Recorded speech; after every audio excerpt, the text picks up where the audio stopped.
UK എന്ന രാജ്യം മുന്നോട്ട് വയ്ക്കുന്ന സാധ്യതകൾ വളരെയേറെയാണ്. 2025 UK കീ ഹയറിംഗ് സെക്ടേഴ്സിനെ കുറിച്ച് പറഞ്ഞപ്പോൾ എഞ്ചിനീയറിംഗിൻ്റെയും അതുപോലെ തന്നെ ബിസിനസ് ഫിനാൻസ് മേഖലകളിലും എന്തുമാത്രം ഓപ്പർച്യൂണിറ്റീസ് ആണ് UK ഓഫർ ചെയ്യുന്നത് എന്നുള്ളതിനെ കുറിച്ചെല്ലാം നമ്മൾ നേരത്തെ ഡിസ്കസ് ചെയ്തിട്ടുണ്ടായിരുന്നു. സോ ഇനിയിപ്പോൾ നമുക്ക് ഡിസ്കസ് ചെയ്യേണ്ട സെക്ടേഴ്സിൽ പറയുമ്പോൾ ഏറ്റവും പ്രധാനമായിട്ട് വരുന്ന IT ടെക്നോളജി മേഖല, പ്രത്യേകിച്ച് ഈ ഒരു കോവിഡ് കാലഘട്ടത്തിന് ശേഷം തീർച്ചയായിട്ടും IT ടെക്നോളജി മേഖലയിൽ ഒരു ഹ്യൂജ് ഡിമാൻഡാണ് വന്നിട്ടുള്ളത്. അപ്പോൾ UK ഇതിൻ്റെ ഈ ഒരു ഫീൽഡിൽ മുന്നോട്ട് വയ്ക്കുന്ന സാധ്യതകൾ എന്തുമാത്രം കോഴ്സ് ഓപ്ഷൻസ് ആണ് ഇതുമായി റിലേറ്റഡ് ആയിട്ടുള്ളത്, അല്ലെങ്കിൽ എത്രമാത്രം സാലറി ഇതിനായിട്ട് നമുക്ക് ഏൺ ചെയ്യാനായിട്ട് സാധിക്കും?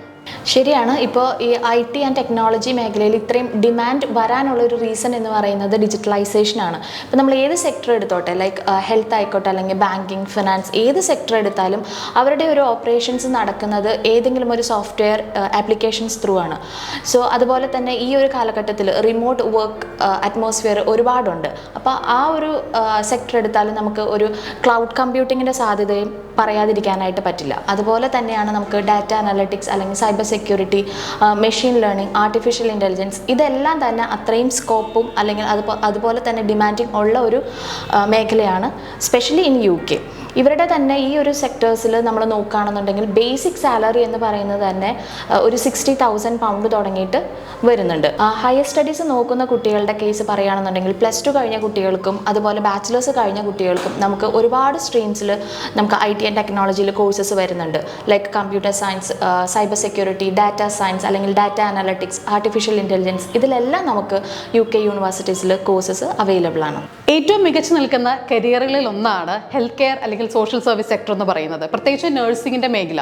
UK എന്ന് പറയുന്ന രാജ്യം വർഷങ്ങളായിട്ട് നഴ്സസിനെ റിക്രൂട്ട് ചെയ്യുന്ന ഒരു രാജ്യം തന്നെയാണ്.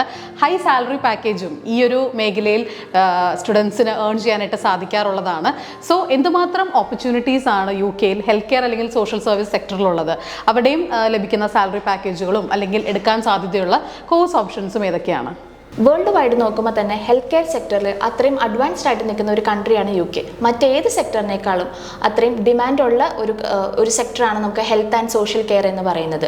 ഇതിൻ്റെ അകത്ത് നഴ്സിംഗ് മാത്രമല്ല, മറ്റ് ഹെൽത്ത് കെയർ സെക്ടേഴ്സ് ലൈക്ക് ഇപ്പോൾ ഫിസിയോതെറാപ്പി ആയിക്കോട്ടെ, അല്ലെങ്കിൽ സോഷ്യൽ വർക്ക് ആയിക്കോട്ടെ, അല്ലെങ്കിൽ ഒക്യുപ്പേഷണൽ തെറാപ്പി, അതുപോലെ തന്നെ ഫാർമസി, അല്ലെങ്കിൽ psychology, even biomedical science and public health ആയിക്കോട്ടെ, ഇതിനെല്ലാം അത്രയും ഡിമാൻഡ് അതുപോലെ തന്നെ സ്കോപ്പുമുള്ള ഒരു കൺട്രിയാണ് UK.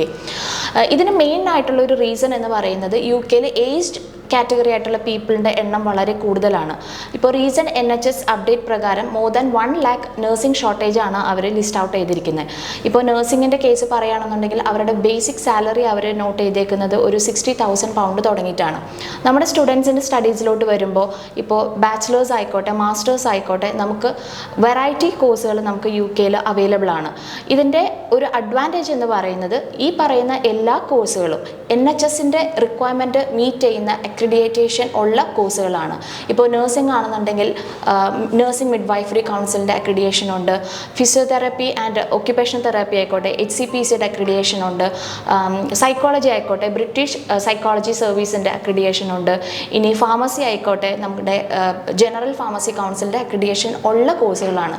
അതുകൊണ്ട് തന്നെ നമുക്ക് ഈ പറയുന്ന ഹെൽത്ത് ആൻഡ് അല്ലെങ്കിൽ അത് റിലേറ്റഡ് ആയിട്ടുള്ള കോഴ്സുകൾ എടുക്കുന്ന കുട്ടികൾക്ക് ഒരു സെക്യൂർഡ് ജോബ് എന്ന് പറയുന്നത് നമുക്ക് ഉറപ്പ് പറയാനായിട്ട് പറ്റും.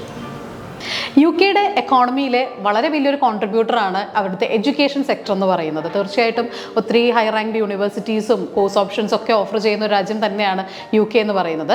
സോ എന്തുമാത്രമാണ് UKയിൽ എഡ്യൂക്കേഷൻ ഡിപ്പാർട്ട്മെൻറ്റിനുള്ള സാധ്യത?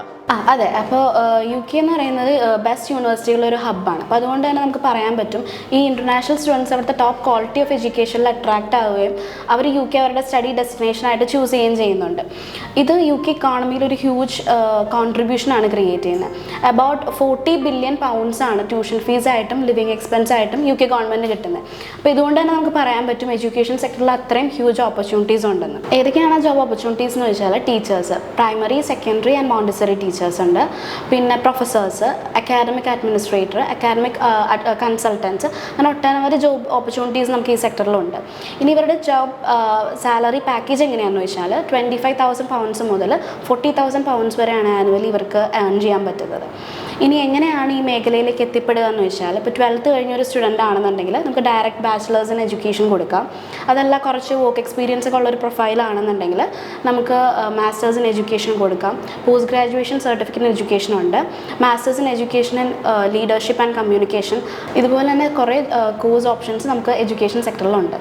ഓരോ വർഷവും ധാരാളം ടൂറിസ്റ്റുകൾ വിസിറ്റ് ചെയ്യുന്ന ഒരു രാജ്യമാണ് UK എന്ന് പറയുന്നത്. ഹിസ്റ്റോറിക്കൽ മോണുമെൻറ്റ്സിൻ്റെ കാര്യത്തിലായാലും സീനിക് ബ്യൂട്ടിയുടെ കാര്യത്തിലായാലും വളരെയധികം മികച്ചു നിൽക്കുന്ന ഒരു രാജ്യം തന്നെയാണ് UK. ധാരാളം സ്പോർട്സ് ഇവൻറ്റ് അവിടെ ഓർഗനൈസ് ചെയ്ത് നടത്തപ്പെടുന്നു.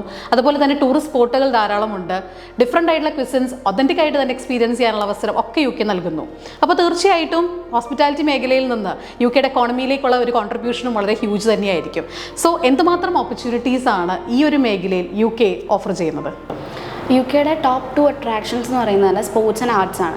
അതിൽ സ്പോർട്സ് എടുക്കുകയാണെങ്കിൽ തന്നെ മേജർ ഇൻ്റർനാഷണൽ ഇവൻറ്റ്സ് ഒക്കെ നടക്കുന്നത് UKയിലാണ്. അതുകൊണ്ട് തന്നെ ടൂറിസ്റ്റ് ഇവിടെ കൂടുതൽ അട്രാക്റ്റഡ് ആവാറുണ്ട്. എബൌട്ട് ഒരു 130 ബില്യൺ ടൂറിസ്റ്റുകളാണ് ഒരു ഇയർലി ട്രാവൽ ചെയ്യുന്നത് UKയിലേക്ക്. പിന്നെ അതുപോലെ തന്നെ ഇപ്പോൾ 3 മില്യൺ ജോബ് ഓപ്പർച്യൂണിറ്റീസാണ് ഈ ഒരു സെക്ടറിൽ തന്നെ ഉള്ളത്.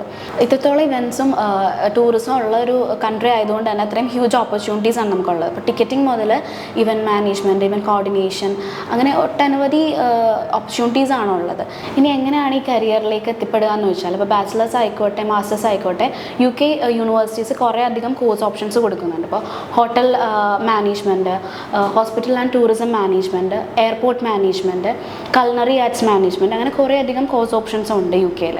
ഈ ഒരു ഫീൽഡിൽ വർക്ക് ചെയ്യുന്ന ആൾക്കാർക്ക് £20,000 മുതൽ സാലറി പാക്കേജ് കിട്ടുന്നുണ്ട്.